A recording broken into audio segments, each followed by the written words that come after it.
Welcome the Pakistani father and son reaction. तो कैसे हैं आप सब? मेरा नाम मुजाहिद है। मेरा नाम नदीम। यार हमारे चैनल को सब्सक्राइब कर लो ताकि इंडिया पाकिस्तान से रिलेटेड आप लोगों को सच हमारे इस चैनल पे हमेशा देखने को मिलता रहे भाई साहब, और कोई खबर आपसे छूटे नहीं। तो भाई साहब, भारत ने कर दिया है रात के अंधेरे में पाकिस्तान की पीओके में चेक पोस्टों पर बड़ा हमला देकर पूरे पाकिस्तान में छा गया खौफ। ना कर यार, हमला कर दिया। क्या बोल रहे हो भाई यार? साहब कहा जा रहा है कि वो भाई तो साहब कराची वाली साइड कहा पे भी जा रहा खतरा है है कि तो। 2-3 घंटे मारते रहे हैं भाई। अच्छा। हाँ, ये क्या बनेगा वॉच करते हैं भाई साहब। ये क्या कर दिया है भारत ने भाई? ये तो भारत ने बहुत ही बड़ा स्टेप उठा लिया है भाई पाकिस्तान पे। तो कट ऑन करते स्टार्ट। बहुत बड़ी खबर दे दी, यानी आज की मैं समझता हूँ सबसे बड़ी ब्रेकिंग न्यूज है कि भारत ने जंग इस वक्त छेड़ दी है। भारत ने पाकिस्तान के साथ सीज फायर मुआहिदा तोड़ दिया है। अब से कुछ देर पहले वादी लीपा से इंतहाई तशवीशनाक डेवलपमेंट्स मौसूल हुई कि मुसल्लह अफवाज और अवाम एक नाकाबिले शिकस्त कुव्वत है और दुश्मन की बुज़दिलाना हरकतों से ना हमारी हिम्मत कमजोर होगी, ना हमारी वहदत में दरार आएगी। LOC के ऊपर लीपा सेक्टर में आजाद कश्मीर पे आम शहरियों को, सिक्योरिटी फोर्सेस को, उनकी चेक पोस्टों को निशाना बनाया जा रहा है भारत की चेक पोस्टों की तरफ से, और एक ऐसे मौके पे जब 78 साल मुकम्मल हो चुके हैं भारतीय फौज के कश्मीर की वादी पर काबिज हुए। अब ये जो इंडिया रहा है ये मूडी का इंडिया है। भारत जो है वो भी अपनी आई पर आ गया है। मैं आपको अपने पिछले व्लॉग में बता चुका था कि आजाद कश्मीर में जंग लगी हुई है, लेकिन आप शायद मजाक समझ रहे थे। जो टीम्स हैं इनकी पाकिस्तानियों की, इन्होंने आगे आके अपने टेररिस्ट घुसाने की कोशिश करी। ऑब्वियसली हमारे बंदे वहां बैठे हुए थे, they saw it and they fired at the terrorist, and उसके बाद इनको भी ठोका। एक बार फिर हमारा नॉटम जारी हुआ है और फिर हमारी जो एयर स्पेस है उसको हमने कमर्शियल फ्लाइट्स के लिए बंद किया है। इन तमाम सूरत हाल के अंदर ऑलरेडी जहां पाकिस्तान की मुकम्मल जो फिजाई कंट्रोल था वो बंद करने के वाले से भी तफसीलात सामने आई। भारत किसी भी वक्त एक बड़ा फॉल्स फ्लैग ऑपरेशन कर सकता है, और आज एक जानिब तो पाकिस्तान और अफगानिस्तान की मुज़ाकरात चल रहे हैं और उस मुज़ाकरात के दौरान भी दरअंदाजी करने की कोशिश की गई। TTP जो है पाकिस्तान में दाखिल हुए, यानी कि 25 दहशत। अब तशवीशनाक चीज ये नाज़रीन इकराम के हैवी क्रॉस बॉर्डर फायर, एक होता है कि हल्के हथियारों से फायर हो, लेकिन फिर जो अब डिटेल्स आ रही हैं वो ये है कि heavy cross border fire has been reported in Leepa sector. जैसा कि आपने क्लिप में देखा, पाकिस्तान की तरफ से भारतीय सेना को उकसाया गया, उसके बाद भारतीय सेना ने पाकिस्तानियों की हवा खराब कर दी और ऐसा ठोका कि अब पाकिस्तानी मीडिया की चीखें निकल रही हैं। पाकिस्तानी मीडिया कह रहा है कि भारत ने सीज फायर का उल्लंघन कर दिया है। भारतीय सेना ने पाकिस्तानी सैनिकों की चौकियों पर भारी हथियारों के साथ गोलाबारी की है, जिसकी वजह से कई पाकिस्तानी सैनिक घायल हुए हैं और बाकियों को चौकियां छोड़ अपनी जान बचाकर भागना पड़ा है। वैसे आपको बता दें कि इस खबर को अभी तक भारतीय मीडिया ने रिपोर्ट नहीं किया है, ये बस पाकिस्तानी मीडिया के हवाले से आ रही है। वहीं दूसरी तरफ पाकिस्तान को अफगानिस्तान ने भी ठोकने का फैसला कर लिया है। दरअसल तुर्की में जो अफगानिस्तान और पाकिस्तान के बीच शांति वार्ता चल रही थी वह बिना किसी नतीजा खत्म हो गई। यहाँ पाकिस्तानी मीडिया का कहना है कि अफगानिस्तान के पास पाकिस्तान के कुछ इलाके हैं जिन्हें अफगानिस्तान अब छोड़ना नहीं चाहता। इसी को लेकर बात नहीं बन सकी और अब फिर से अफगानिस्तान ने पाकिस्तान को ठोकना शुरू कर दिया है। खबर आ रही है कि अफगानिस्तान की तरफ से भारी गोलाबारी में पाकिस्तानी सेना के 5 सैनिक जहन्नुम पहुंच गए। ये झड़पें खुर्रम और उत्तरी वजीरिस्तान में हुई हैं। तो दोस्तों, इसी पर पाकिस्तानी मीडिया का रिएक्शन देखते हैं कि क्या कर रहा है पाकिस्तानी मीडिया। अगर वीडियो अच्छी लगे तो वीडियो को लाइक कर देना, और अगर चैनल पर नए हो तो चैनल को सब्सक्राइब जरूर करना। कल से ही ये वाली, वैसे तो पहले से भी चल रही थी, लेकिन कल से ये खबरें ज्यादा तेज हो गई। एक खबर कि भारत ने सर क्रीक में अपनी फौज उतार दी है और वहां पर बहुत ज्यादा उनकी मिलिट्री की जो प्रेजेंस इस वक्त है, और पाकिस्तान में इस हवाले से जो है वो एक पैनिक पाया जाता है। एक और वॉर होने जा रही है, या इस सब का क्या मतलब है? इंडिया पाकिस्तान के बीच में सर क्रीक आज का नहीं, 10 सालों का, 20 सालों का, 50 साल का सो कॉल्ड डिस्प्यूट चल रहा है।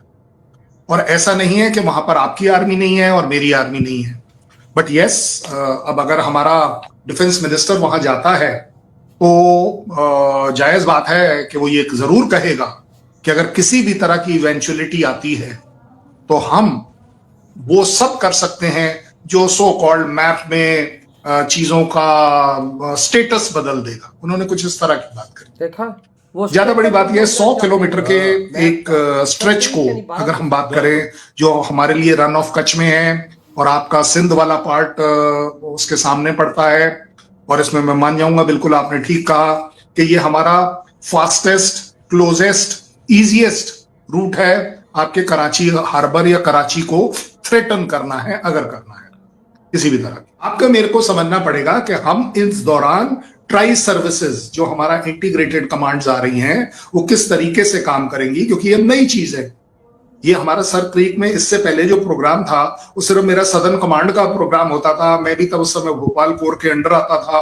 हम लोग वहां जाते थे, एक फैमिलराइजेशन करते थे, ड्रिल्स करते थे वगैरह वगैरह। बट इस बार ऐसा नहीं है। It's a very upgraded one, जहां पर एयरफोर्स, नेवी सब चीजें मिली और वो उस इलाके में जाकर एक्सरसाइज। और भाई अभी वही हो। अब आप मुझे एक बात बताइए, जब इतनी बड़े लेवल की एक्सरसाइज हो रही है, कमांड लेवल की, जहां एक कमांड हेडक्वार्टर मूव करेगा और उसको वो करेगा, स्ट्राइक कोर मूव करेगी, सब कुछ मूव करेगा। हमारे यहाँ थिएटर कमांड आ रहे हैं, तीनों सर्विसेज इकट्ठी होकर काम करने वाली है। हम वहां पर हेलीकॉप्टर्स भी चलाएंगे, ड्रोन्स भी चलाएंगे, गन्स भी वहां पर मूव करी जाएंगी। वहां पर हर वो चीज जो कंट्रीब्यूट, जो आपके मतलब फिक्र कहां से आ गई? फिक्र आ गई कि हमने जो नो टाइम जारी किया है वो 28,000 फीट का किया है। Now that is quite serious, even for me. मैंने तो सुना है Let me tell you. Train भी हथियार। भाई साहब, आपने एक्सरसाइज करनी है, एक्सरसाइज करो। आप 28,000 पर जाके क्यों कर रहे हो? तो क्यों कर रहे हैं सर आप 28,000 पे जाके? अच्छा, वैसे अगर आपके सवाल का बड़ा स्पेसिफिक पाकिस्तानी तौर पर जवाब दूं, आपने कहा ऐसा क्यों कर रहे हैं? ओ भाई साहब, मेरी मर्जी, it is my wish, I am doing my exercise, I am not answerable. मेरे रिमोट कंट्रोल किसी के पास नहीं है। ये सब आप लोग अच्छे से देख चुके हो।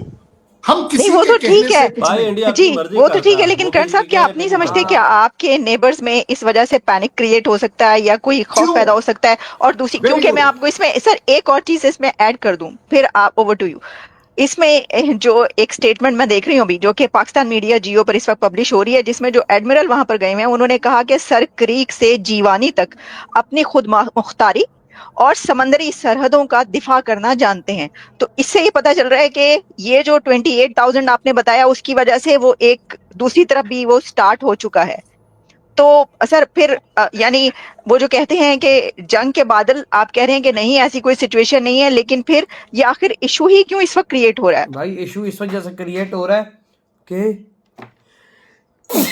सॉरी भाई साहब, भारत इस टाइम हमला कर चुका है, सीज फायर टूट चुका है भाई, उसका एग्रीमेंट खत्म हो चुका है। भारत ने भाई साहब पाकिस्तान में, कश्मीर में किया है बड़ा हमला, फायरिंग किया है भाई साहब, चौकियों को हिट किया है, वहां पे गोलाबारी मारे हैं, और सुनने में आ रहा कुछ आतंकी भी आ रहे थे भारत की तरफ। तो कोशिश की, उन्होंने भी ठोका गया भाई वही ना, वो ठोके तो जाएंगे, अंदर जाएंगे, उन्हें नहीं पता आगे क्या कौन सी आर्मी खड़ी हुई है। भाई स्नैपर लेके खड़े हैं। और भाई साहब सीज फायर रात को टूट चुका है, यानी समझो कि अब पाकिस्तान और भारत के दरमियान ऑपरेशन सिंधु 2.0 की शुरुआत हो चुकी है। एक नए युद्ध का आरंभ हो गया है, क्योंकि भाई अगर भारत ने फायरिंग की है पाकिस्तान की तरफ, तो पाकिस्तान भी रिस्पॉन्स अगर करता है तो जंग और तेज होगी। अगर उन्होंने गोली चलाई है, पाकिस्तान गोला चलाएगा तो वो मिसाइल चलाएगा।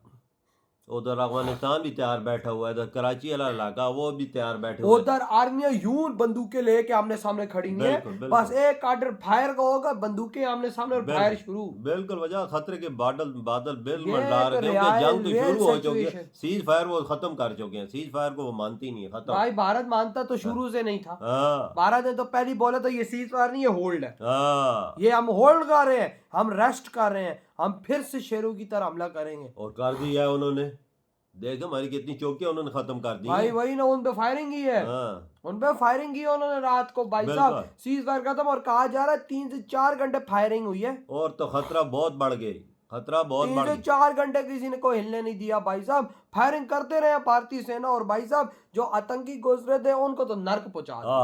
वो उनका फिर तो पता है इलाज तो मोदी जी के पास है भाई, मोदी जी ने ऐसा उनका इलाज किया, उनको भाई साहब नर्क में भी जगह नहीं मिल रही होगी। तो कश्मीर में शांति नहीं आई हुई, क्यों आई हुई? कोई घुसने नहीं देता। और हमारे यहाँ भाई साहब अफगानियों को भाई साहब, मैं तो कहता हूँ सीधे इनके पार्लियामेंट उड़ाओ, लेकिन अब हम बेचारे नहीं उड़ा सकते ना, क्योंकि भाई साहब अभी तो भारत से युद्ध के शुरू है, हम भारत से युद्ध लड़ेंगे भाई साहब अफगानियों से लड़े नहीं हो सकता, वजह तीनों साइड से कैसे लड़ोगे भाई? एक तो सीधी सी बात है भाई, भारत की विशाल आर्मी, भारत की विशाल इकोनॉमी, बिल्कुल इम्पॉसिबल है।